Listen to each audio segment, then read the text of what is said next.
The morning inside Ruston's downtown bank was calm, quiet chatter, soft keyboard clicks, the usual rhythm of an ordinary day, until the double glass door swung open.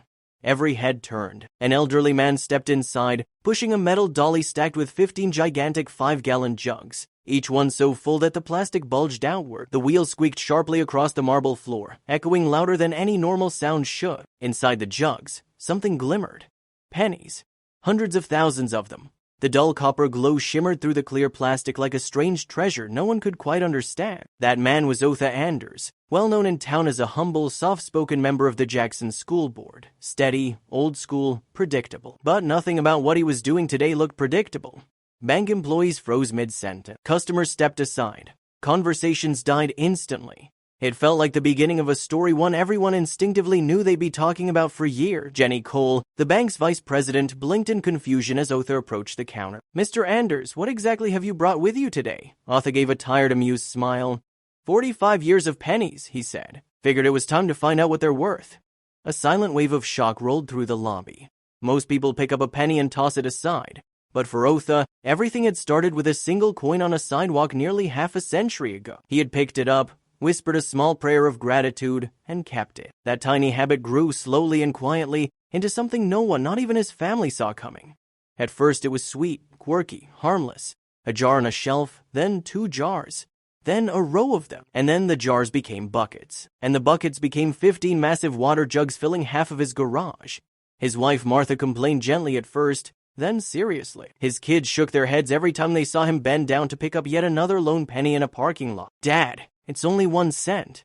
But to Otha, it was never just a penny. It was a reminder to slow down, to be thankful, to notice small blessings in a world that rarely pauses. They never understood why he kept all of them, and they definitely never imagined how much money was hiding in their garage. But eventually, something unexpected forced his hand. His home insurance company refused to cover the collection anymore. So now, here he was pushing 500,000 pennies into a bank that had no idea how to process what he just delivered. Machines jammed, employees gathered, stunned. Some even whispered about rare coins possibly buried inside. What began as disbelief slowly shifted into awe, and no one, not even Otha himself, was prepared for the final total, or the surprise hidden among those pennies that would change everything. Hour after hour, the steady clinking of pennies filled the bank like a metallic heartbeat. Machines hummed, jammed, restarted.